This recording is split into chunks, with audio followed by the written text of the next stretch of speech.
Welcome into a special edition of the Oxford Exxon Podcast. I'm Neal McCready. In this episode, we'll shift gears a little bit, talk some SEC basketball. Blake Lovell of Southeastern14.com joins me to discuss the upcoming college basketball season, what he expects to see from Chris Beard in year one at Ole Miss, and much more. Then Ben Mintz of Barstool Sports joins to talk about Saturday's game in Oxford between Vanderbilt and number 12 Ole Miss, as well as the weekend ahead in college football and the NFL. Please make the Oxford Exxon and Blue Sky a part of your football weekend. Stop by the Oxford Exxon on Highway 6 West in Oxford. You can fill up outside and grab some ribs inside. You can also check out their fantastic beer cooler. 34 degrees of sudsy goodness as you get ready for the Grove and Ole Miss and Vanderbilt. I'm coming to you from the Clark Ford Studios. Clark Ford's in Amory, Mississippi. 662-257-1900 is the number. Call it. Ask for Corey Clark. Tell Corey what Ford product you're looking for. He'll send you a quote within 15 minutes in business hours. It's right to the bottom line. There's no hassle. There's no haggle. You get your quote, and the rest is completely up to you. You can shop that quote around. You can do what I've done, what I recommend that you do, and that's hop into a Clark Ford today. Again, 662-257-1900. Corey and the people at Clark Ford, they want to be your car guy. They want to be your truck guy. They'll prove to you what that means when you make the call. 662-257-1900. Blake Lovell, Ben Mintz, all guests join on the Campbell Clinic hotline. The Campbell Clinic's in Oxford now, 2608 South Lamar Boulevard, Suite 102, just across the street from the cottages at Hooper Hollow. The Campbell Clinic provides full-service orthopedic care, everything from sports medicine to foot and ankle surgery to spine and total joint care, pediatric orthopedics, physical therapy, and more. To book an appointment, go to campbellclinicoxford.com or call 901-759-3111. Walk-ins always welcome at the Campbell Clinic, Monday through Friday, 7:30 a.m. to 4 p.m. All of our MPW digital content is presented by Twisted Tea. Are you ready to elevate your college football game day experience? Check out Twisted Tea, your go-to game day beverage for college football fans. Twisted Tea is unlike any hard beverage you've had before. It's made with real brewed tea, packs a flavorful punch, 5% alcohol, no carbonation, delivering the perfect balance of taste and refreshment that goes down smooth for every game day occasion. No need to settle for the usual. Twisted Tea turns up any occasion, especially when you're cheering for your favorite team. So whether you're tailgating in the stadium parking lot, watching at a bar, or hosting friends at home, Twisted Tea is there to elevate game day experience. It perfectly complements your love for college football, your passion for creating unforgettable moments. So let's toast to unforgettable game day experiences with Twisted Tea, the drink that fuels fun and celebrates your love for college football. Keep it twisted. Now here's Blake Lovell of Southeastern14.com on the Campbell Clinic hotline.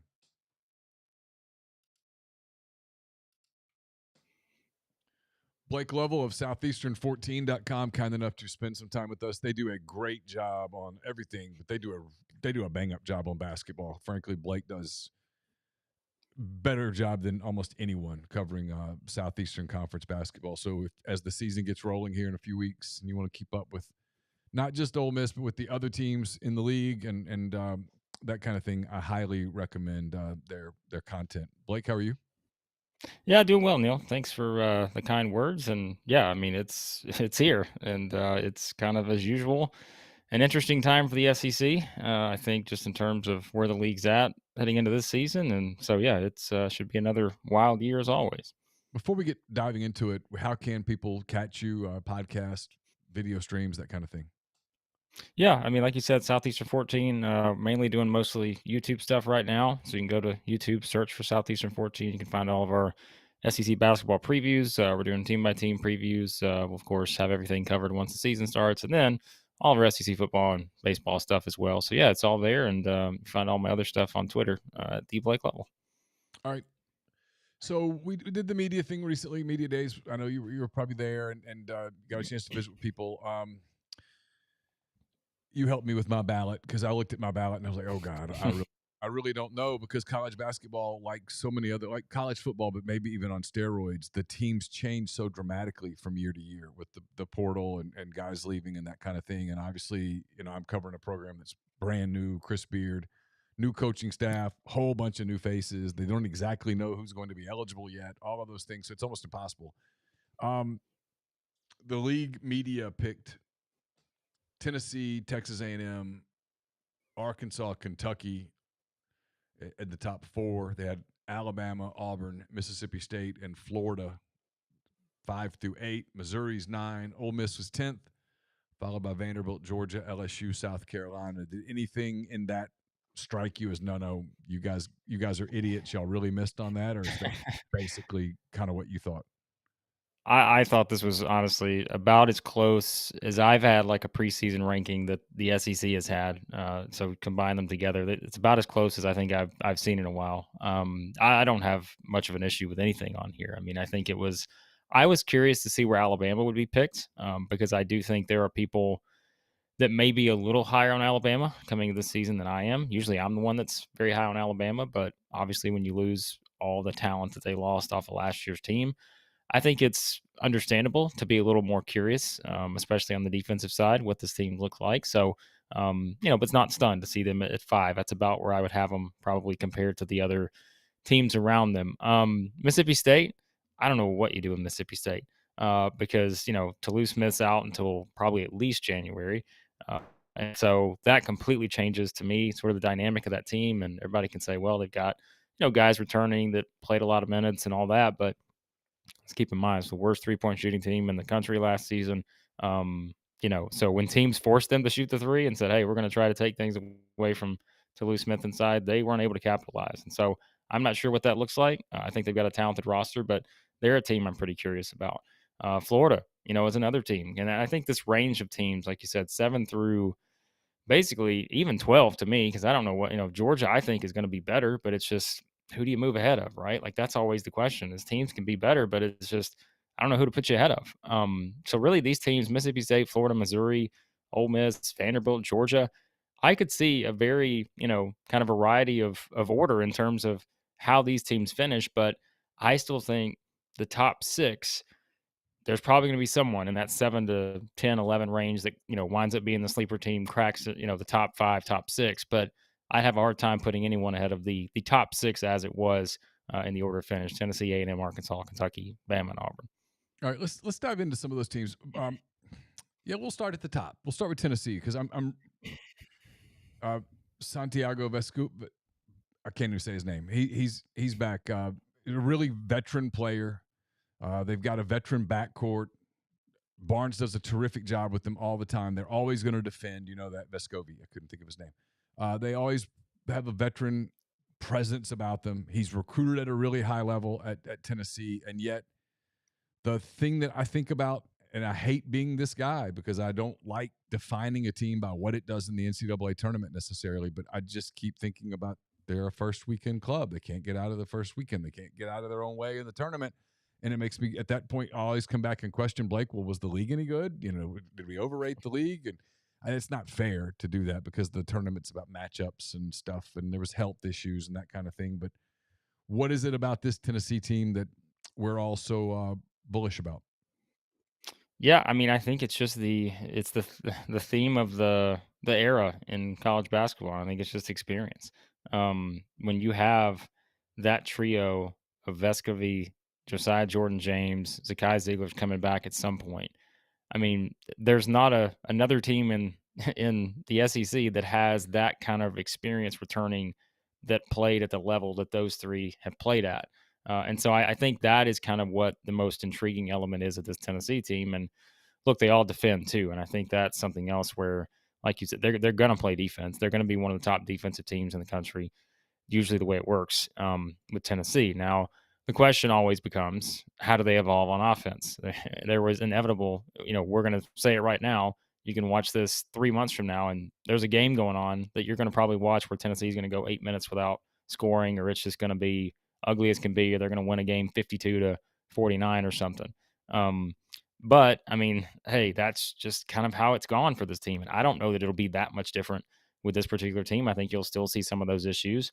But the elite defense, the return of those 3 guys in particular, I didn't think James was coming back, but he decides to come back. So now that gives him there. But I tell you, I think the reason this Tennessee team is more intriguing to me, and I always hesitate to say, oh, this could actually be one of his best teams because, like you said, it's going to be defined by what they do in the tournament. And I don't have a bracket yet to be able to say that. But they have some guys that I think are about to take a huge step. And Toby Awaka was like the talk of the off season. He was someone who was at the Team USA under 19 World Cup, averaged a double double, in Tennessee's tour of Italy, I think a couple months ago.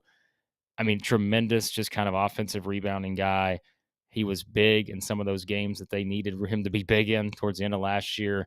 So you have him kind of as a breakout candidate. I think you can say the same, for Jonas Adu. I mean, 7'5" wingspan. They've just, to me, got all the elements, and they added Dalton Connect, who's just a guy who can score the ball. And so I think they've addressed some of the scoring issues. Freddie DeLeon's going to be the point guard until Zakai Ziegler comes back. He's someone I would say that everyone needs to circle, because he is an ultimate kind of playmaker and could be kind of that next great Tennessee point guard. And so I think the depth, the experience, and hopefully the less inconsistent offense is what probably gives Tennessee a chance to win the league. So, All right, the team that I'm most intrigued by in the league, and it may be because I just like Buzz Williams. I just think they're fun. But he's got Wade Taylor the fourth, preseason SEC Player of the Year. Talk about teams that will defend you, a team that will absolutely defend you, that takes on the coach's personality over the course of a season. And I've seen some people nationally say, hey, this is A&M's. If you're looking for sleeper teams to go to the Final Four, Texas A&M's one of them. What are your thoughts on the Aggies? I mean, if you want to just make it very simple on Texas A&M, you think about what they did last year, and then you just say this one thing: the only player they're really losing from just a key rotation standpoint is Dexter Dennis, which is a big loss because he was, I mean, he got after people, but that's it. Like everybody else is back. Wade Taylor's back. Tyrese Radford's back. I mean, Julius Marble's back. Henry Coleman's back. They added Jace Carter to the mix, who I really like. He played at UIC last year, averaged about 17 points a game. And I said it as soon as he committed. I said, well, there's another Buzz Williams guy. Like, he plays just like every other guy on the roster. Like, he will fit in seamlessly, I think, into what they do. Starting five wise, they may have the best starting five in the league. Just because, again, you have the player of the year and Wade Taylor and all those other guys that played consistent minutes. But then you've got, the same type of group on the bench where some of those guys got a lot of valuable minutes last year, whether it's, Manny Obaseki, whether it's, a Hayden Hefner come out and make shots. There's other guys like that. I think Solomon Washington played about 10 to 12 minutes a game. They add some new guys to the mix that I think will play. So, I mean, they may not be a team, that you're just wowed by 1 through 10 in terms of the numbers, but 1 through 5, 1 through 7, they're as good as anybody. And I think, again, just kind of looking at what they got, one of the best backcourts in the SEC. There's no question about it. So you said it from the start. You know how they're going to defend. You know all the elements that A&M does to make it difficult on teams. It's going to be the same type of thing. They'll get to the free throw line. This is just another one of those teams that feels very similar to last year, where, started off really slow last year, and how could any of us expect them to win 25 games? But now I think they're a little bit more sure what the rotation looks like. And when you're led by Wade Taylor and Tyrese Radford, I would be stunned unless injuries are the reason. I don't think you're looking at a team here that finishes probably outside the top 4 in the league. Arkansas loses 3 guys to the NBA, and yet there's a feeling around Fayetteville that this is a much better basketball team. That was a talented team, Nick Smith and Anthony Black and Walsh and all those guys. Trevon Brazile got hurt early in the season, really changed their team. He's back this year. Devontae Davis is back, veteran guy.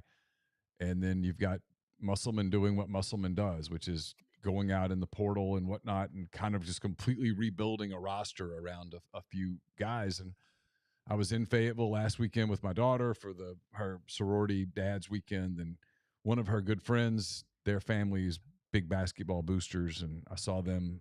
They had just gotten back from the exhibition game against somebody. And I was like, what'd you think? And they were super excited about what they saw, which is kind of the buzz that you hear in Fayetteville. What do you expect from the Razorbacks? Yeah, I mean, we talk about a theme with Tennessee is the experience. I mean, the difference between this Arkansas team and last year's Arkansas team is, remember, I mean, that team had 5 or 6 freshmen, and you knew that you were relying on at least a couple of those guys to be kind of the driving force of everything that you did. Yet, they hadn't played much college basketball before. And so this team, though, Musk goes out, as he usually does in the offseason. They identify exactly what they're looking for, exactly what they need, and how do they improve on what they didn't do well the year before. Well, to me, they went out and got older guys. They went out and got guys who can shoot the three. And not, I mean, as always, the question is going to be, how's he going to keep everyone happy? Well, the answer is he's not. Right. Because right now you're like, they could go 12 deep, but we know they're not going to play 12 guys. So, I don't know what the rotation looks like. I'd say Arkansas is probably the biggest mystery for me in terms of who knows what the minutes distribution is for this team. But I think that's the difference is they kind of sputtered out a year ago during the regular season, of course, and then as always, they find a way to make a run in the NCAA tournament, but they just didn't have the experience, the injuries. You didn't get the full year out of Nick Smith. The Trevin Brazil injury was as significant as I think any in the SEC, one of the most significant in the country, just because, I mean, as you know, if you watch this guy play early in the season, I mean, he was headed towards top 5 player in the SEC type season. I mean, he was showing all the things that everyone was intrigued by going into He the was season. good. If he's He ready to, lottery buzz. yeah, We're starting to talk yeah, about being a lottery pick. Yeah. he is that prototypical, NBA guy in that he can play pretty much anywhere. He can step out and shoot the three. I think Musk talked about this summer. He's become a lot stronger. That's dangerous. Like he is again. That's why I said. I mean, when people are filling out their ballot, I'm like, he's got to be on there somewhere. I know, you haven't seen him play since he got injured last year, but if he's ready to go, he's going to be one of the best players in the SEC. And so the depth, the experience. I mean, again, I could spend 5 minutes going through each guy, but Devo Davis's return I thought was probably the biggest one of anybody in the SEC because he is that guy that is played 102 games I think in the league, 62 starts Yeah. in 4 seasons. One of the best defenders out there. So I think this has the chance. To me, I think it is Musk's deepest team there. But they need to improve the 3-point shooting. I think they've got some guys that can do that. Why are we sleeping on Kentucky? I know they're 4th, and a lot of people are going to put them in the top 25, but no one's talking about Kentucky really in the national race. And they've got Justin Edwards, and they've got Antonio Reeves, and Cal still has a really talented roster, but yet no one's really talking about them. I mean, I'm like you. I'm more interested in Alabama than I am Kentucky. You talked about the guys that Musselman got. The one that he really, really wanted, Nelson, is at Alabama. They wanted him badly at Arkansas and didn't get him. I mean, it's almost like there's a temptation to skip over Kentucky, which feels like it would be a mistake. So why are we sleeping on the Cats? I just think we've hit a point with Kentucky where there is significant trust issues. I think with John Calipari and what they can do. I mean, again, right, and it's basically 3 seasons running now. Although in 2022 they win 26 games, but it's just the way the season ended. To St. Peter's, you're just, it's the trust thing right now. I think with Cal, and I said going the season, I think this is one of the more exciting rosters I think he's had. And look, it's just how does it translate, right? Because like you said, I mean, it starts with Justin Edwards, who a lot of people think a very good chance to be number 1, number 2 pick in the draft next year if everything goes according to plan. I mean, he will, stuff the stat sheet. I don't want to say he's going to be Brandon Miller, but like I feel like there is the potential for him to just, he's going to be the stud freshman. I think this year. I don't think there's a lot of question about that. But getting Antonio Reeves back, getting Trey Mitchell from West Virginia, those were the 2 biggest things for Kentucky, because all the conversation we were having several months ago was if they don't have experience, if Reeves isn't there, and we didn't know they were getting Mitchell at the time, what is this team going to do? Like, they don't have anyone that's played significant college basketball minutes on the roster. Well, now I think having those 2 guys there, it is significant because now you can match up a lot differently. You have a Reeves on the floor that, can shoot the ball well, as we know. But now I think what Antonio Reeves has is he has a better supporting cast that complements his ability. And last year it felt like a team that just did not have an identity offensively.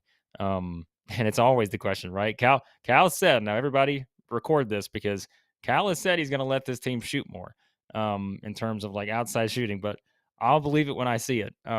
So if he does, I think they got a chance to be really, really good. But if he kind of stays sort of, I don't know, archaic with how he wants to run their offense, then they're going to have limitations. But I do. I think this roster is probably one of the more exciting ones I've seen him have in recent years.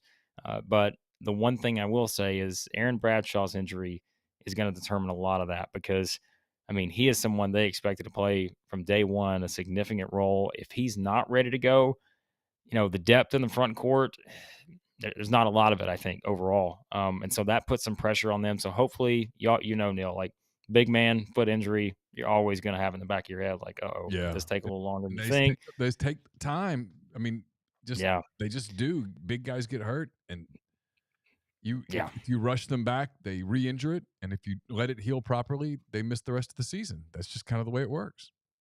Yeah. So if he's good to go, everything goes according to plan with his recovery. I think this Kentucky team will maybe be. I've kind of dubbed it the Cal's last stand here because it does kind of feel that way. Like I'm not saying they're going to fire the guy, but I mean I think this is it. Like you've got to sort of get them back to that next level. And I think this is the roster to do it with.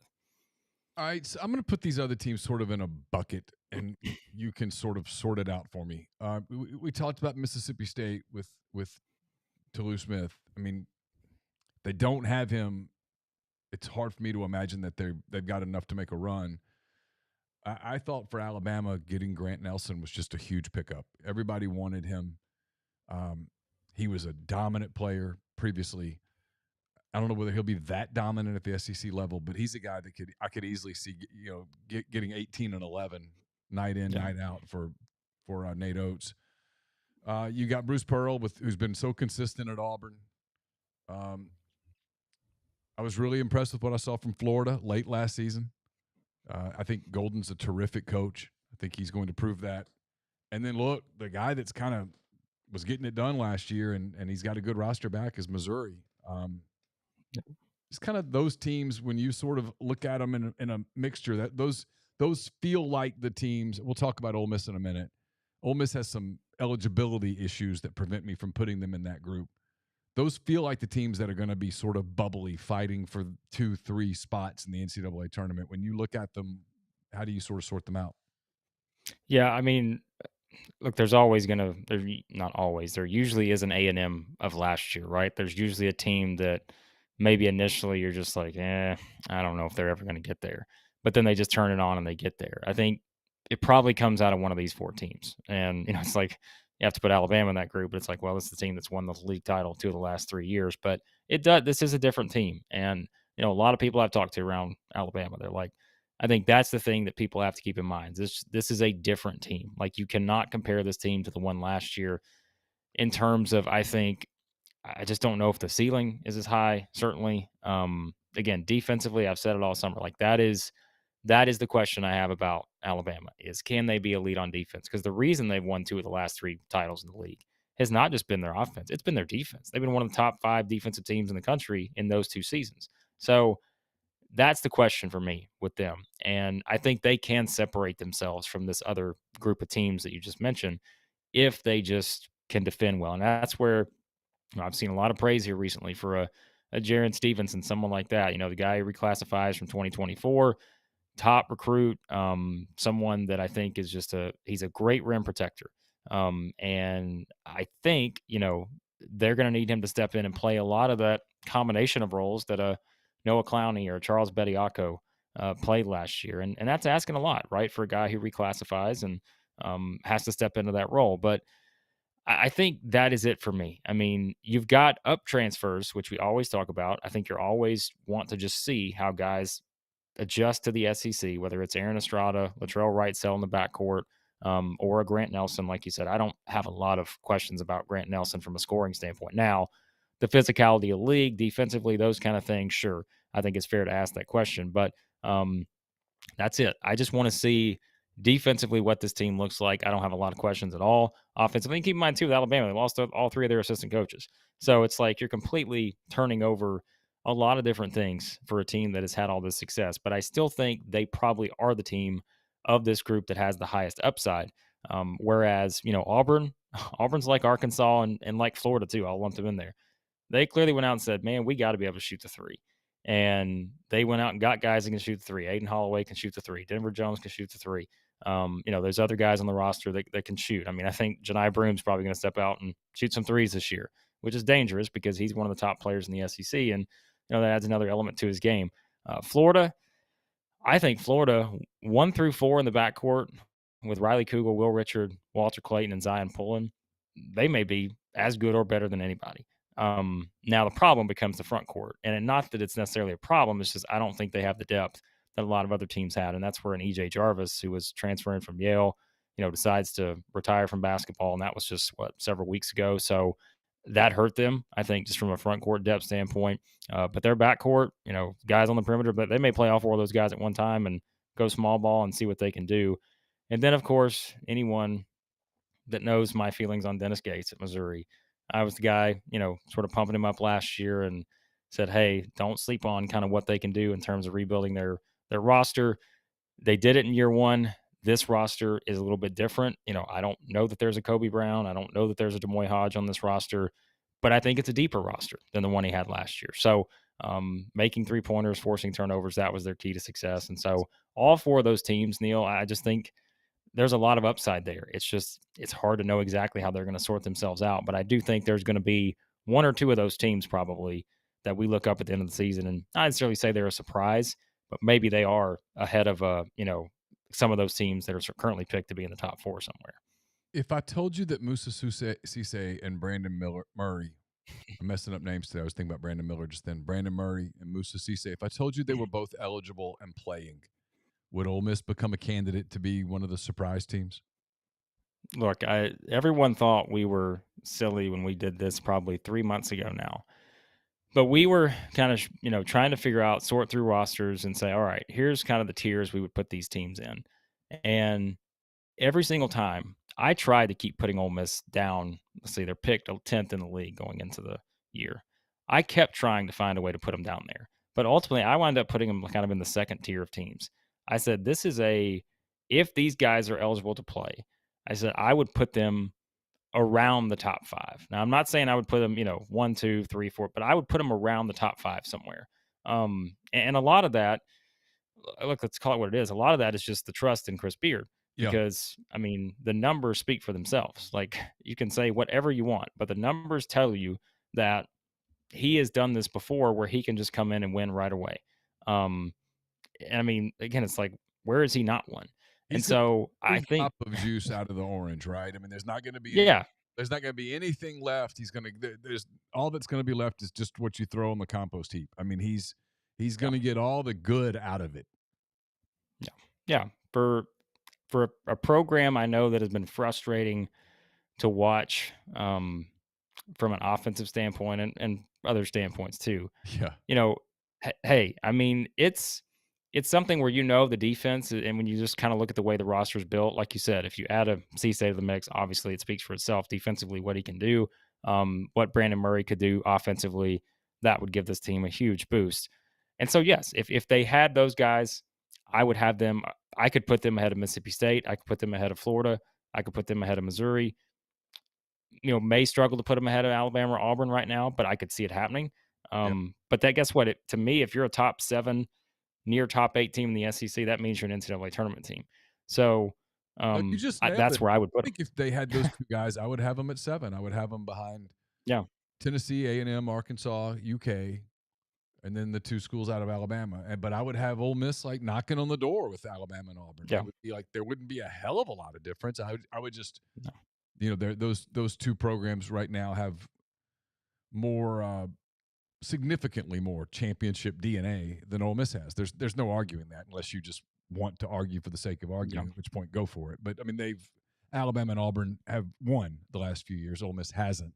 And so I would give them the benefit of the doubt, but I'd put them right there. Okay, so here's the question, the follow-up.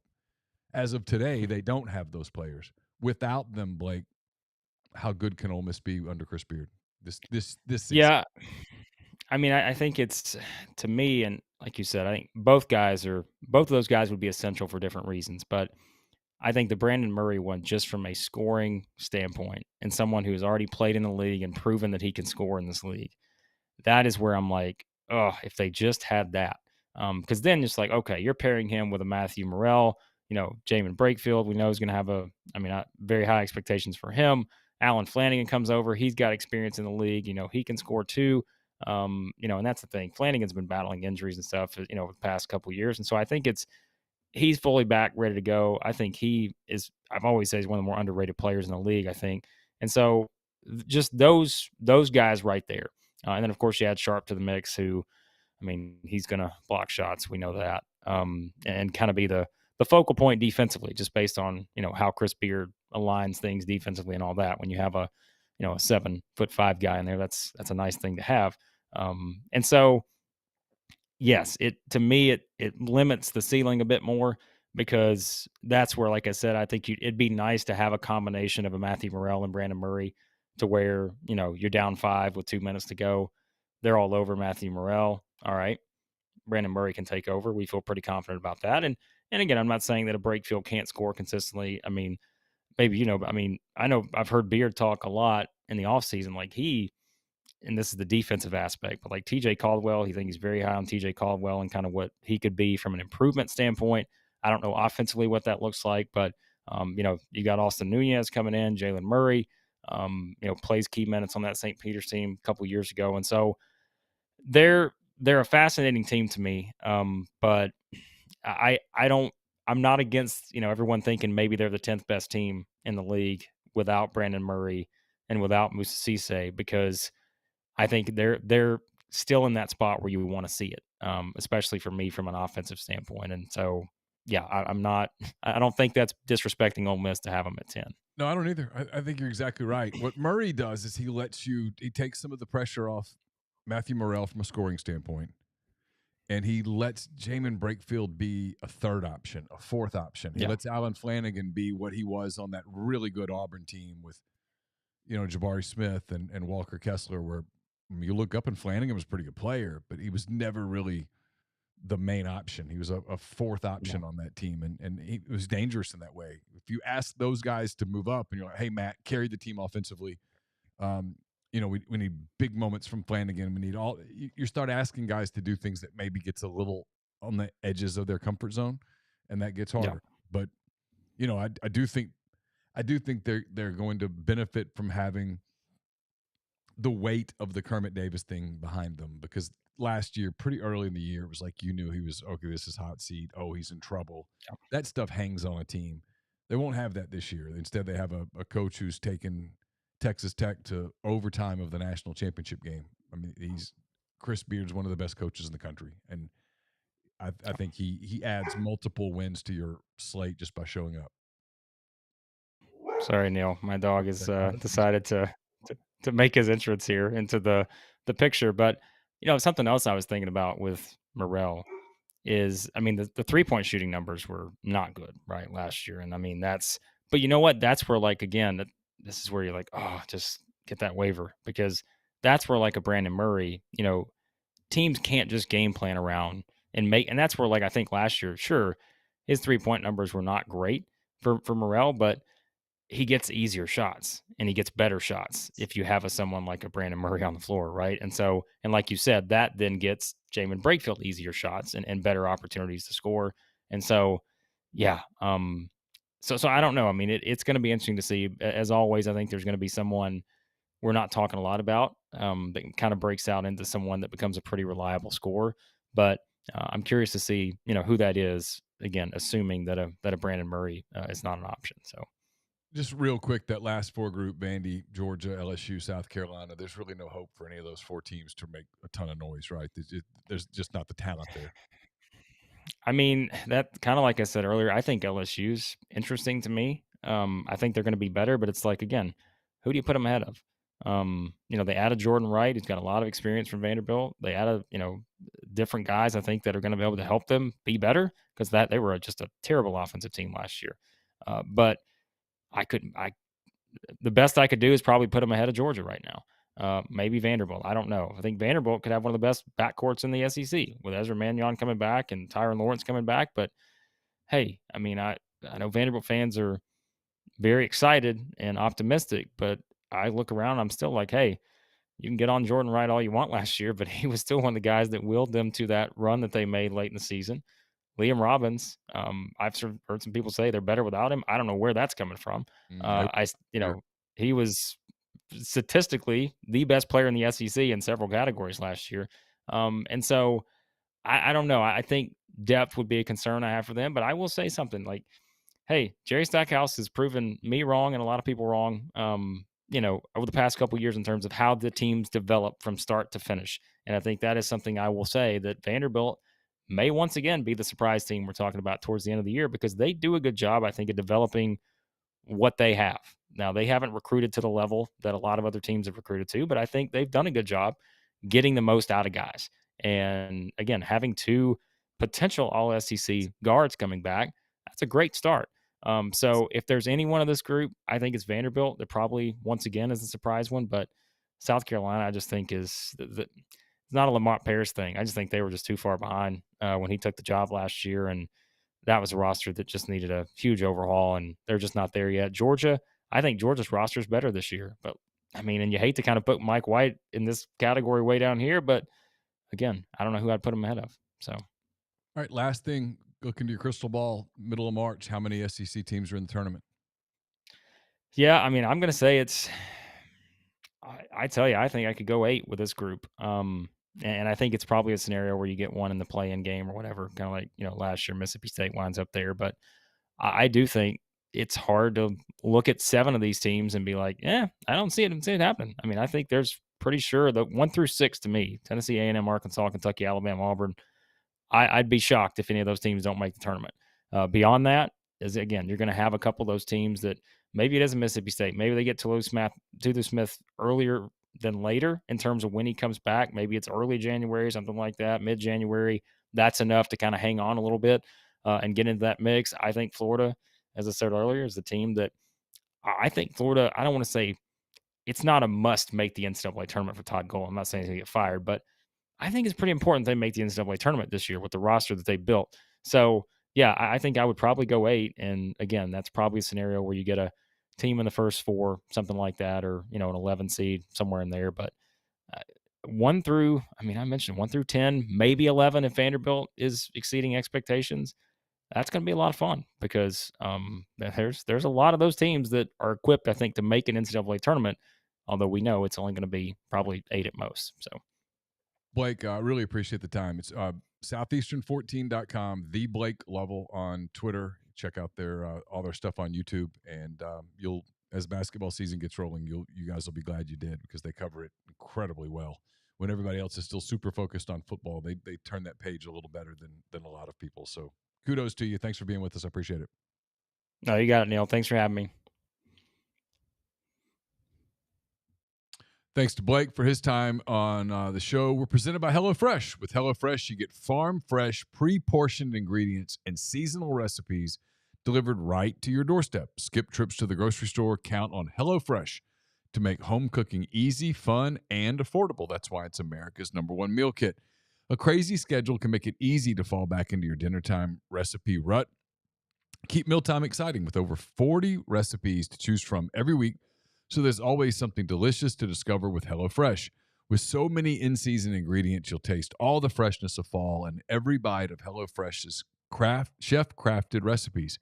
Produce travels from the farm to your door for peak ripeness you can taste. HelloFresh does all the shopping and meal planning for you. Ingredients arrive at your doorstep, pre-portioned, ready to cook, along with pictured step-by-step recipe cards. How easy is that? We all know that HelloFresh takes the hassle out of mealtime, but did you know it can also save you money? HelloFresh is 25% less expensive than takeout, so that means you can get an easy home-cooked meal on the table and more money back in your pocket.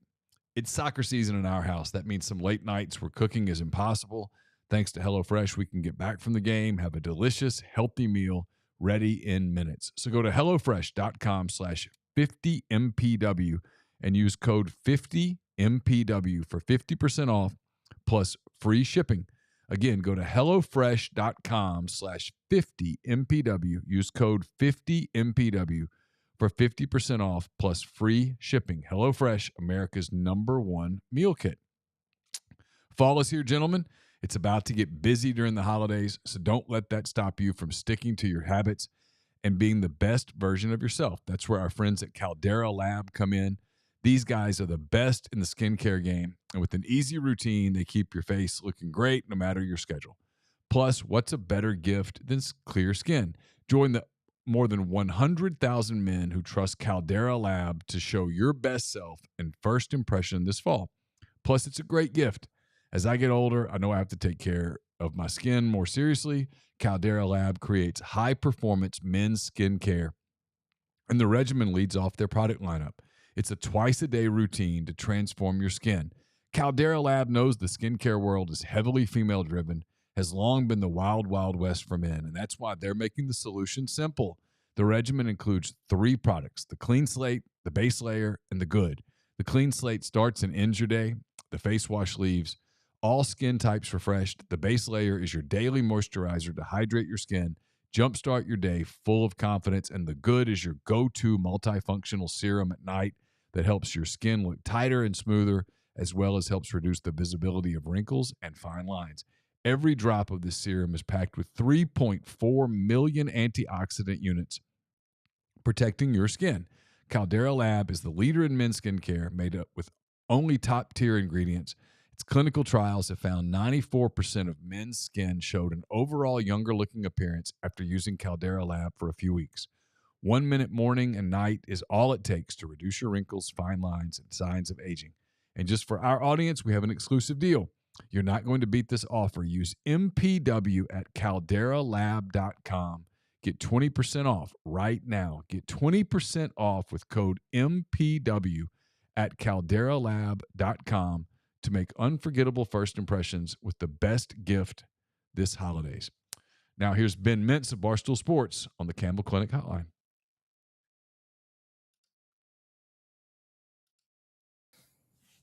Ben Mintz, Barstool Sports, joins us as he does almost every week here on the extra edition of the Oxford Exxon Podcast. Need to tell Jeffrey that I'm taping a podcast right now, and I'll call him back. So let's start with this. I know it's been a couple of weeks now since you guys announced the partnership with the Grove Collective and with Brickwatch. I know you're trying to get to 50. Last we talked, you were around 25 or so. Where do you stand now? So I've got 4 more commitments of people that are moving money around that I trust. And like we've got 26 sold with 4 more commitments. So we're at like 30. Honestly, I think that's a really good effort. I appreciate everybody buying them. I mean, we're not talking about a small price point. These things are $19.19 at checkout at brickwatchcompany.com. Grove Collective gets $1,000 and Dave Portnoy gets $9.19. I think we're doing really, really well. And I know if we get to 40 or 45, we'll close real, real strong. And I think I got something lined up already on that. But the hard part is getting from like 30 to 40 because I've taken this real seriously. Anybody that's interested in these, DM me at Stool Mitzi on Twitter or Instagram. I'll give you a personal phone call if you're interested in them. Introduce myself. I mean, I'm doing anything to get this done. But I've kind of like exhausted all my personal phone calls at this point. And I knew that we could get to 20 pretty easy, and now we're like 25 trending to 30, which is good. But these next 10 are going to be a war of attrition. So anybody you know that's interested in supporting the Grove Collective, $1,000, get a sweet watch. DM me. We're trying to get this done. We got to get Dave Portnoy and Big Cat and everybody to Ole Miss and shooting for Georgia weekend next year. And I want to reiterate how much I want to thank everyone that supported this because that's a big commitment. Show the watch again. Oh yeah, we got I rock the silver one's my favorite one, but there's 5 or 6 different options. But this is my favorite one because I kind of like it's like not too flashy. It's like understated. I think it works really well. But just check out anybody with questions, fire away. Dave Portnoy is definitely. I texted him this morning about it, getting a sales update. He's happy with the progress for sure. And we just got to finish strong. And, and I think like, hey, anybody, Christmas gifts too, man. Anybody want to do something nice for somebody for Christmas? A brick watch under the tree will do it. So that's kind of my spiel. But thanks for everybody for supporting. All right, let's jump into the games. Not a whole lot of games to talk about this weekend. So we'll get your kind of a quick look back. Obviously, by the time people see this, it's late Thursday. So the Auburn game is ancient history. But that thing played out about the way you and I thought it would. Yeah, it was a grind-out, ugly game, kind of like you and I both expected. You knew Auburn would play extremely hard at home on defense and with that crowd, and they did. But got to give Ole Miss credit, though. The peak, Lane talked about it after the game. The Pete Golding thing's just been, talk about just knocking it out of the park. LSU's got, basically their 2019 offense right now. No other team's gotten to 30 against Ole Miss this year. You held Arkansas to 6 yards rushing, 20 points. You held Auburn to 14 on the road. The second half against Tulane, the adjustments were spectacular. They held them to 3 points after the half. I mean, Pete Golding's, I know he's making a lot of money, but he's been worth every bit of it. And I think the defense is the big story. But also Quinshon Judkins, over 100 yards. I think the offensive line's playing better with the run blocking. Trey Harris, we've seen it this year because he's been nicked up a lot. When he is injured, the passing game is nothing compared to when he's playing and he's healthy. I mean, he is a bona fide number one. And I just really happy with the win. I mean, that game was real ugly in the second and third quarter. It was 14-14, and I had a lot of concerns. But they had the long drive where Trey Harris caught a few passes, and then Judkins had the, kind of game-breaking drive, busting the runs. And what a good win. I mean, winning on the road. We have beaten Auburn twice in a row since 51 and 52. I don't think people realize you can't take this stuff for granted. And now, obviously, this week, Vandy, not the toughest one, but a realistic shot at a 10-win season for the second time in 3 years. You look at Ole Miss's history, and especially before the NIL thing, Ole Miss, I know Freeze pulled in the big recruits, but, you couldn't really beat Bama and LSU in the recruiting. But now Ole Miss has played the NIL and the transfer portal game, and Lane Kiffin specifically in the Grove Collective, as good as anybody as far as batting above their weight. And it's cool to be a part of. Yeah. I give Kiffin, I've given him a ton of credit this week for a number of things. I loved his answer about the defense, and he pointed out that, look, you had to address some things after the LSU game, but you also had to acknowledge, and boy, fans struggle with this, Ben. It's a fandom thing. I get it, kinda, but it's worse now than ever before because of social media and people are so emotional. Sometimes you have to acknowledge that the other team is good. And Lane did that from day one with LSU. Like, look, this is an elite offense. And when they get rolling, they're really hard to stop. And he's like, instead of, we had to fix some things and we had to acknowledge some things, but we didn't need to panic. We didn't need to scrap everything because that was LSU. He didn't say this, but what he meant was, had that been like Kentucky, well, then you got a real problem. But it was LSU. It was Jaden Daniels and it was those receivers, and that's a good back and it's a good front. And they got the talented tight end, and they're just elite. They can really be explosive. And so I thought that was an interesting answer, that it was like, we had to look at it, but we still kind of felt like we were on the right path defensively. And they've proven that here in these last couple of games against Arkansas and Auburn, teams that are far more pedestrian on offense than LSU. And they've gotten those kind of results to put them in the spot like you talked about. And the other thing with Lane, too, I got to give Lane a lot of credit on this. He's done a great job. All the games Ole Miss is like favored to win, Ole Miss wins. I mean, the Freeze era was, you'd have big upsets, but then you'd lose to Memphis. You'd kind of have some big highs and then bad lows. I know Lane got a lot of heat until LSU, like maybe he hadn't pulled too many upsets, but the spots that Ole Miss is supposed to win, he always wins. And there's a lot to be said for that. And that, like I said, people were mad at me last week, Ole Miss fans, because I'm always going to call it like I see it because I'm a gambler. But I was really worried about that game. People were like, shut up, you don't know what you're talking about. I just know how hard it is to go on the road and win at Auburn at night and the Freeze thing. So I think this is, it may have not been the prettiest game, but I think that was just a beyond massive win. And now, like I said, going back to Oxford for Vandy, 6:30 kickoff. I actually wish I could go Saturday night because I think it's going to be a party in the stadium, especially in the first half. What they've done with the atmosphere in the night games, the lights and the music and the shows and everything. I hate to miss this one because I kind of think it's a celebration of the season, and I hope all our fans, really, really throw down and embrace this game Saturday night. You got a night SEC game, even if you're a 25-point favorite in the South's greatest rivalry, the Ole Miss Vandy. That we're about to lose, which makes me upset. But I think that I hope the atmosphere is super rocking because the team and players and Lane deserve it with the year they're having. And I think it will be, though. I really do. I think people are really, really hyped up right now. From a betting standpoint, this thing, 25 points is a bunch, isn't it? That's a lot. I don't know that Ole Miss is going to be motivated. When I say Ole Miss, I mean Kiffin and everybody. I don't know that they're going to be motivated to do what it would take to win this thing by 30-plus points. Yeah, my thing, do you remember the game 2 years ago? I think Ole Miss won like 31-17. Do you remember that game with Corral? Like, we kind of won ugly. Yeah, it was real. I feel like I don't really know what's going to happen in this. Ole Miss could just beat the brakes off them. And you also have the Lane Kiffin thing. It seems like Kiffin, he ain't going to say it, but it seems like, you saw it in the Georgia Tech game. You saw it in the South Carolina game a couple years ago. He knows what that point spread is. And it seems like you'll see some Ole Miss touchdowns late in the fourth and try to get it and make people happy, I feel like. Yeah. He'll never that, but he'll only do that with backups this time. I mean, he knows what's coming on the other side of this. I think he knows that he has a team that has played a bunch of emotional games in a row and has a really, really big one coming up next Saturday, and then potentially the one after that being like one of those shots that you only get so often, right? I mean, I just don't know that you've got this reservoir of emotional capital, and I don't know how much of it you spend on Saturday. My guess is not much.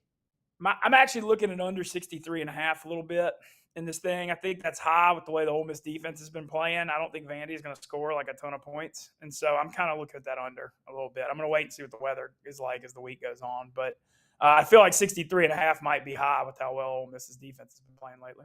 Let's dive into some other games. I want to touch on a few, then we'll get to NFL and we'll get you out of here.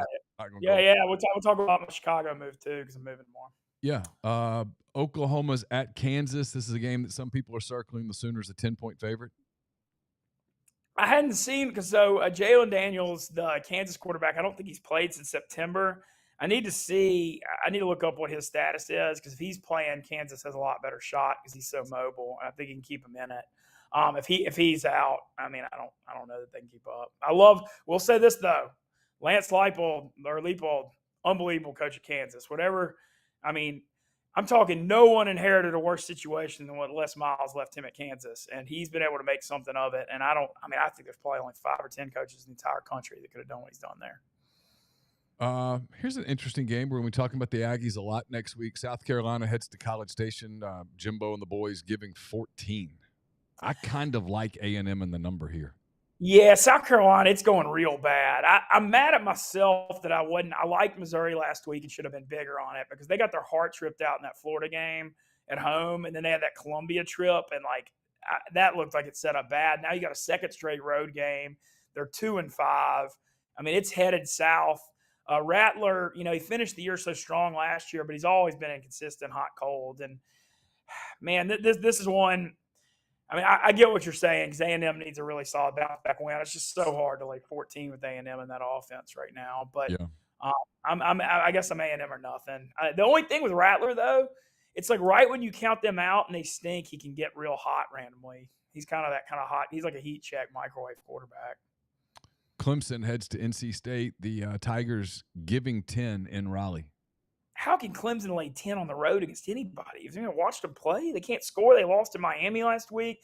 They got to be deflated. NC State's gotten beaten down for years in this game. NC State also made a quarterback change and got Brennan Armstrong, the Virginia transfer, out, and that's addition by subtraction because he couldn't throw. So I'm taking NC State plus 10. The over-under is only 43.5. Yep. I always say this all the time, and one of the tricks to point spreads. Getting 10 points when the over-under is 43 is a lot different than getting 10 when the over-under is 68. There's going to be a ton of points scored. And I think people got to realize, on a 43.5 over-under, how do you lay 10? I mean, this thing's going to be a grinded out, 24-20, 2017. So I'm taking the home dog here. Give me NC State. Yeah, I agree with you completely. All right, the big cocktail party in Jacksonville, Georgia, giving 14.5 to Billy Napier and the Gators. I'm going to be honest with you, Ben. There's a part of me here that thinks 14.5 is a trick number, and I think Georgia's going to. I kind of think Georgia's going to run by that number a little bit against the Gators. Yeah, and the thing is, this isn't a trap for Georgia because this is their big rivalry game. And were they off? I think they were off last week. They were off last week. Yep. Yeah, so they're going to be ready for this thing. And the other thing, too, I know Graham Mertz played better at South Carolina, but I still need to see more before I actually believe in him. Pierce saw that receiver's good, though, for Florida. He's really good. But, no, the only thing – losing Brock Bowers, though, does hurt Georgia a lot. I mean, he was the one guy that made them multiple and elite. I sort of was looking at under 47.5 here possibly. I know that's not the highest over-under, but, I don't really see much of a shootout come. I mean, honestly, I wouldn't be shocked if Georgia won this thing 31-10. Just dominant defensive effort. Mertz can't do anything because he's not mobile. But I think this is the spot where Georgia, off a bye, this is not they got up for that Kentucky game because it's set up good, and they should be up for this one. Oregon heads to Utah, probably the national game of the week. The Ducks giving 6.5 in Salt Lake City, where Utah's typically really good. Yeah, and Oregon, I just think they're so much better at home than they are on the road, and they have been for years. So I'm leaning Utah plus 6.5. It's just a shame that Cam Rising was supposed to come back and play beginning of the year, and we hadn't seen him yet because Utah's, the big win at USC, 34-32 last week. I really like their running game. I like their home field advantage. So, yeah, give me the home dog here. This feels like a week, by the way. We're hitting late October. I think there's a lot of home underdog value this week in kind of weird trap spots like this. Louisville is a home favorite, giving 4 to Duke coming off that emotional loss for the Blue Devils. Yeah, so this one's interesting. I've been hearing, by the way, I'm hearing a lot. I don't know if you're hearing this because we're both in media. I'm hearing a lot of smoke about Mike Elko, A&M, already. I'm hearing, and he was the defensive coordinator there, and it makes a ton of sense. I mean, I'm hearing a lot about it. The question for them, and we'll talk about this a lot next week because this is a huge swing of games for Jimbo Fisher, is does Mike Elko change the calculus enough to justify $60-some-odd million in buyout? That's the question. Does Mike Elko move the needle enough to justify that? But here's their problem. If they don't move on him now, right? I'm just using this as a hypothetical. I don't know anything. I promise. If you don't move on Elko now and you decide, hey, we're going to wait, we're going to give this another year, and then say Arkansas fires Pittman and Arkansas hires Mike Elko. Mm-hmm. Well, now you didn't get your guy. And people go, well, maybe he'd leave Arkansas after a year to go to A&M, and maybe he would. But that's tough, right? So if you've decided that Mike Elko is your guy, well, then you need to go get your guy. The question is, does that move the needle enough to justify that amount of money? Well, my thing is money is a relative thing in life. And like 60-something million is a crazy amount of money, but the Aggies have unlimited money. They don't care. 60-something million to them doesn't, like, they're just like, whatever. We want to be good at football regardless of what it costs. So I don't think the buyout's as big an object, as crazy as that sounds to say. I really think it's just about them winning and being respectable. But as far as Duke Louisville, one thing I don't think another thing that's an analysis thing I've been doing more lately, that second tough road game's real tough on road teams. Like they get real up for Florida State. They're winning 2017 in the third. They got blown out in the fourth, 38-20. Now you got to go on the road to Louisville, who, has had a really good year. They got tripped up at Pitt, a trap game after the Notre Dame win. But Jeff Brom's doing a spectacular job coaching. I think I slightly lean Louisville here, but not like a super strong opinion. Duke actually has the number 2 pass defense in the country, which is a wild stat, by the way. No, he's done a really good job there. He's good. Mississippi State heads to Auburn. The Bulldogs getting 6.5 on the Plains. Look, I know it was ugly, but man, what a win for Mississippi State last week at Arkansas. I mean, it was 7-3, but who cares? That's a really good road win. I mean, we all know the Ole Miss history in Fayetteville. I kind of think State. I just think 6.5 is a lot of points in what's going to be a very ugly, low-scoring game. And I also think Auburn, that was their big game last week, and they lost that. And now this is like an 11 a.m. kind of hangover-y, weird game. I'm kind of thinking the Bulldogs got a shot. The over-under is 43.5, which is low, but I would not bet the over, judging by these two offenses from what I've seen. I'm looking to see if anything else stands out. I got a couple. I like the under a lot in Colorado UCLA at 63.5. UCLA actually has a good defense this year, which is crazy because if they'd have had any semblance of defense last year, they might have made the playoff with how good that offense was. So I'm looking at the Colorado UCLA under 63.5. I'm scrolling. Let's take a second. I'm just flying through. What do you think about Arizona State as a 6-point underdog at home against Washington State? Kind of like them. Dillingham, I mean, they're 1-6, but that defensive effort against Washington last week was spectacular. It was impressive. He's doing a good job. I know. Wait till year 2 at quarterback to sophomore. I think that could be something. Man, I'm sort of looking at BYU plus 17.5. Neal, you heard me on here last week talking about that Houston game. I know. I had that money line when I thought they got the first down. The third down, I know you saw that play, the 3rd and 2. I thought he got it. I mean, that was almost like one of my best calls of all time at 11-1 money line. That was something. But I kind of am looking at BYU plus 17.5. I know BYU got blown out at TCU, But Texas is not. Ewers is out. They look bad with that backup quarterback in the fourth quarter. That's a lot of points. Yeah, I don't hate, as just to roll the dice, I don't hate the BYU money line. They wanted Arkansas. I mean, I know they got blasted at TCU, but I don't hate it either. It's plus 625. No, I don't hate it either because, like I said, I think Texas should be playing Arch. I know the other kid they got can throw a good deep ball because I went to that spring game, but Arch can play 4 games and still redshirt with this new rule. I don't know why Arch isn't starting here. Yeah, I think they should start him. Well, and that's gonna be the thing that's in the stands too. Is we want Arch and all that kind of stuff, and so what you don't know is Arch ready or not? Who knows, right? But he said he looked really good. He wasn't in spring because he was a high school senior. I went to their spring game, but he supposedly looked really good in fall camp from everything I heard. Yeah, I'll take one other game I got a strong opinion on. I really like Kentucky plus 3.5 at home against Tennessee. Oh. What's the old saying? You lose twice to Alabama, Tennessee up 20-7 at half and gets just steamrolled 27-0 on the road by their arch rival. And now you got to go into a night game against a Kentucky team that completely hates Tennessee. And you know how much this game means to Kentucky. And I also just don't trust Joe Milton on the road. Tennessee seems like a team that's been a lot better at home in that environment, Neyland, than they are on the road. I'm taking Kentucky plus 3.5 as a home dog here. I mean, that, like I said, it's a real thing, that game after Alabama with how physical playing Bama is. So I really like Kentucky there. Right, that's kind of like Wisconsin, maybe. Oh, maybe. Wisconsin, okay. Maybe, because Luke Fickell's an Ohio State guy, getting 14.5. Ohio State's coming off that Penn State big win. I just think it's going to be a lower scoring game, and because of that, 14.5 seems like a lot. Last opinion, a couple others. Oklahoma State has really gotten together. They finally found a quarterback. They played like 3 of them this year.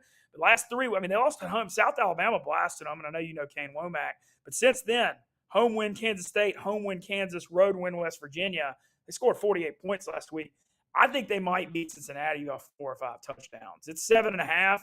But I think what you're seeing with that Big 12, schools like Cincinnati and Houston and BYU and Central Florida, they're learning what it's like to have to play real teams week to week and go on the road. Because, it's just a different deal when you only have to get up for 2 or 3 big games a year in the American. But now when you have to do this every single week, the grind of it really gets to you. So I think that's one that could be a blowout. And Here's one, I'll tell you what I don't hate along those lines. I don't hate the money line on West Virginia at UCF. Yeah, if that game, gosh, I just always have trouble trusting West Virginia on the road. But UCF did play well against Oklahoma last week. They did. They left a lot on the table. Yeah, they did. That's an interesting one. West Virginia struggles on the road is my only problem with that. I sort of like Arizona plus 3.5 at home against Oregon State. Arizona's been so feisty this year. I had no idea what was coming, but they, almost won at USC. They fought Washington at home. They blew out Washington State at home. At Washington State, which I was surprised by. And Oregon State, they're really good at home, but DJ Uiagalelei still kind of struggles on the road. I don't trust them laying points on the road. So a lot of home underdog value this week. It's kind of the way I'm seeing it in college. All right, let's jump through the NFL real quick. We'll skip the Thursday game because by the time people see and hear this, the Bucks and Bills will be done. Let's do it. NFL, by the way, Neal, historic run for me. I've won money all 7 Sundays. I've never done that in my life. Because NFL is so hard week to week, but all 7 weeks I won. I just smacked them again. Remember that Eagles Sunday night call was my big one last week. But yeah, we got to keep going, man. I'm really, really hot. All right, we'll just roll through these, and you can talk about the ones that have some that you see value. Philadelphia's in Washington as a 6.5 point favorite on the road in DC. The Commanders coming off a loss to the Eagles. I like the Giants. I like the Commanders here. I think this is a rat line at under 7 at 6.5. Washington almost beat Philly. They lost on that touchdown at the end of regulation a few weeks ago. Washington lost as a road favorite last week. Everybody saw the Eagles look good on Sunday Night Football. I think this is a spot where the American public's going to lose some money betting on the Philadelphia Eagles, and I'm on the other side. And also, home dogs and division games is a real thing too. So. NFC East game. So I'm on Washington. New England heads to Miami coming off of a big win over who'd they beat? They beat they beat the Bills. Beat the and that was one of the ones I was wrong on, and I never take road favorites, and I thought Buffalo would bounce back off Sunday night, and that was the one I was wrong on last week, and that's why I never bet road favorites, and we're back to not doing it. Patriots getting 9.5 in Miami against the Dolphins. I think Miami's going to beat the dog crap out of them. Miami NFL, I think the trick to NFL a lot is people overanalyze last week too much and don't look at the big thing. And everybody just saw New England actually win one, and Miami's off a loss. I think this and Miami at home. I mean, New England's even when New England was Super Bowl champs all the time and Miami stunk, they always struggle in this game in Miami. This has always been a real problem for them under Belichick. So I'm on Miami. I think Miami. I mean, I think this one's going to get bloody. Jets and Giants get together. There really is no road team here. The Jets giving 3 to the Giants. I got been back and forth on it, so that means I just don't know. All right. Minnesota goes to Green Bay. The Vikings a 1-point favorite on the road at Lambeau. This one feels ratty. I like Green Bay. They're off that awful effort in Denver, and I know Jordan Love's not very good, but Minnesota, like people are trying to talk them up after the Monday night win, all that kind of stuff. I think this is another one where everybody's going to be on Minnesota, and I'm on the other side. Interesting game here. Rams go to the Cowboys. Rams a 6.5-point underdog at Dallas. Dallas off a bye. Man, I'll tell you, this is a weird thing to say. I actually am kind of looking at over 45.5 here because Dallas games kind of randomly get high scoring at home. And, I like now that the Rams have Kupp with Puka Nacua, I think they got some weapons. I couldn't figure out the Cowboys by 6.5. I mean, I guess if I had to take something, I'd take the points because it's like winning. If you don't know, just take the points kind of thing. But I'm looking at the over a little bit. Jacksonville heads to Pittsburgh. Interesting AFC game. The Jags a 2.5-point. I think I know where you're going to go here. Jacksonville a 2.5-point road favorite. It got really wild in the Superdome last Thursday night, by the way, in that Jags-Saints game. That was a crazy – I was in there for that. That was nuts.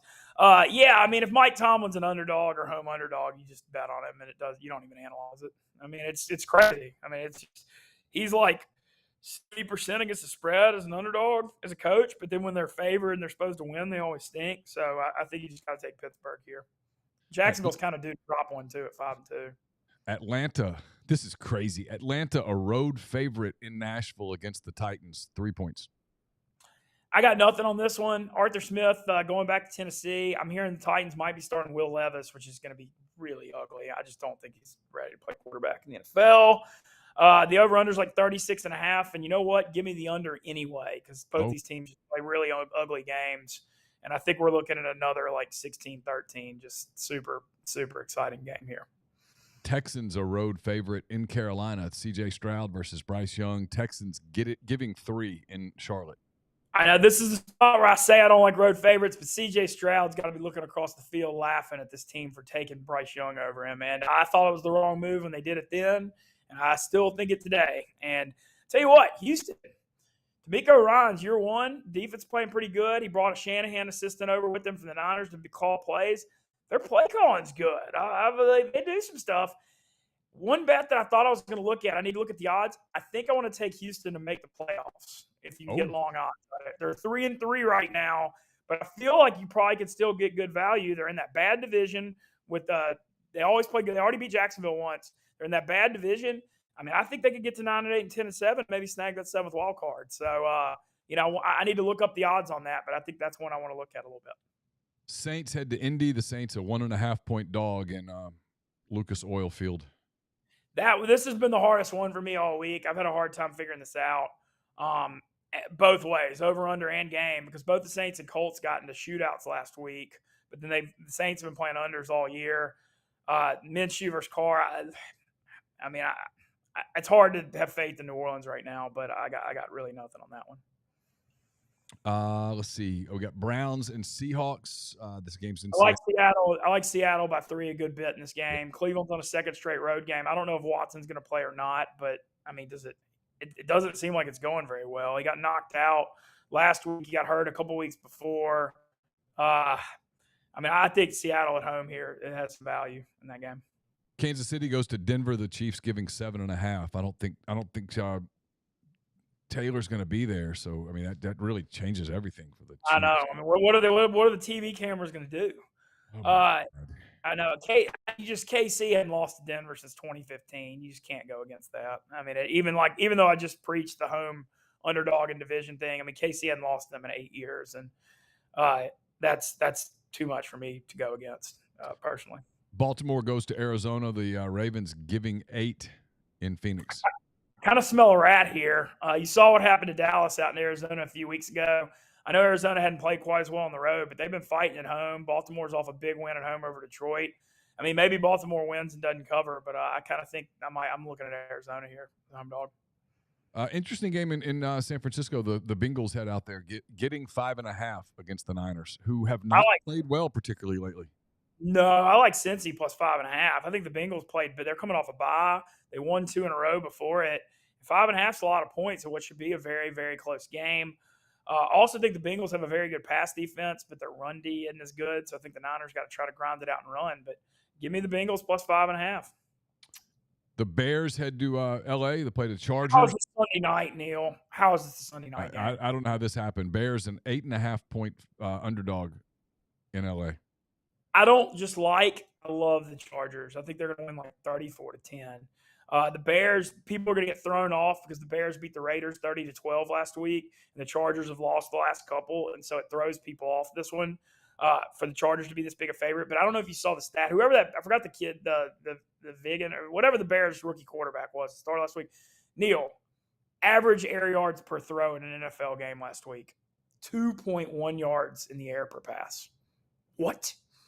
Yeah, how's that real? And so now a team gets to prepare for that, Yeah, and then the Chargers Sunday night, they need a win off losing the Cowboys and the Chiefs. I think this is just a total just waxing in every way, and so I really like the Chargers.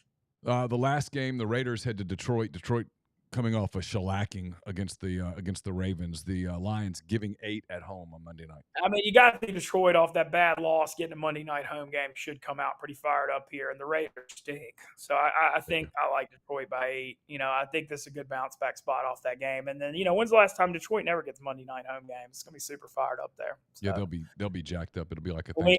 Detroit. I think that's most. Let's see if there's any. I think we might have skipped. I think we got. Yep, I think we got all of them. Yep, we did. So, but yeah, I kind of got some strong opinions in NFL this week again, and I feel like the board. I'm probably gonna not go too heavy college because I'm not really in love with everything, and then I'm gonna, I've been doing better on Sundays anyway. Even though I've won my last two Saturdays, been good too. All right, last thing we mentioned the Bears just then. They're based in Chicago. You're about to be based in Chicago as well. What's up with the move? You're about to head so I'm in New Orleans today, taping this, but by the time this is aired on Friday, I'll be up there. Got a long drive Thursday. I'm going to pass through Oxford, I think, for lunch tomorrow. Basically, what's going on, my league starts November 1st, but I'm actually playing a Mid-States Poker Tour event this weekend. It's pretty cool because my social media being big and my poker world ties, I get some cool stuff out of the poker world promotionally to play events. And so I'm getting up there early. I feel like it was just something I couldn't pass up. And, the new office, so got some Barstool Chicago news, the big new office rollout. It's like it's kind of like a soft opening with a restaurant. Like, Pardon My Take's in there this week, and the streams are in there. But the big opening week is going to be November 6th week. We've got the Barstool Classic with Mississippi State, Arizona State, Florida Atlantic, and Loyola Chicago that week. So basically, I'm going to get up to Chicago next week. I'm worried about moving in and getting settled, and then the next week we'll be in the office. And a lot of people are asking about Wake Up Mintzy. No official announcement yet, but it's coming back, and then it's it's got to get set up in the office. But we're gonna bring the most notorious 2-week-old morning show in maybe the history of life back. So, well, hey, on a 30-second tape delay. Yes, get a tape delay for God's sake. No more no more lyrics. Stay away. No more rap songs, that's for sure. Yeah. All right, we'll let you go. Have a safe travels all the way up to Chicago. I think you'll love it. I think it's a cool city. I know that there's some stuff that people read about and hear about, but there's also parts of that city that are fantastic. I think you'll love it. Our new office is in West Loop, and I'm living in West Loop, which is a real nice neighborhood, like 10 minutes west of downtown. And I'm across the board. You always have mixed emotions, and I've obviously been moving around a lot. I have the most convenient life of all time in uptown New Orleans. I walk everywhere. I have 20 friends that go back 15 years or more. It's a very easy, convenient life. But when Big Cat and PFT and Erica all sat me down saying, we think you need to move to Chicago for your career. We think you can do something really big. How do I not listen to that? And other than the cold, I can't come up with a negative. All of my favorite Barstool people are there, and and nothing's forever. So I'm excited to get in, get started rolling. So I tell my kids all the time, you can always go home. You can always go home. You can always, it's okay if something Not that you're going to fail, don't get me wrong, but it's okay if things don't go as planned. You can always go home, but sometimes you gotta press yourself a little. You gotta get uncomfortable. Growth comes from discomfort. I totally agree. That's what the New York thing was for me. And then also, I want to mention this.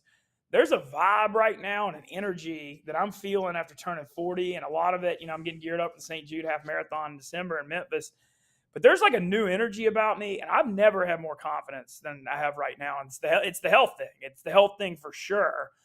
And I feel like my star at Barstool, I think I've done very well so far, but I think I'm about to leap to a whole nother level in this office. I think we're still just getting started, and I really think this is about to be a special era, and I feel confident saying it. Well, I'm excited for you. I'll come up and see you. We'll catch a Cub game together. Yeah, summertime. Come see me when it's hot in the South, man. That's the beauty. Come on. We'll do it. And thanks as always for having me, Neal. I always enjoy it. Next week, we'll do it again before A&M for sure. And absolutely. I want to mention this. I'm trying to make Athens. I think I'm going to make Athens. If Ole Miss wins the next two, I think I got it lined up to go to Athens. So that's going to be, I don't want to miss that one. All right, Benjamin, safe trip to Chicago. We'll talk to you soon. That was Ben Mintz. Appreciate his time today. Also, Blake Lovell of Southeastern 14. Always great to catch up with him as well. SEC basketball right around the corner. So Ole Miss and Vanderbilt, Saturday night, 6, Vaught Hemingway Stadium. We'll have post-game show presented by Dead Soxy here on MPW Digital. Chase Parham will be hosting. I'll be at Vaught Hemingway. I'll join him at some point after the game. So will Jeffrey Wright, Brian Rippey, and others. Tons of content up at rebelgrove.com, also MPW Digital.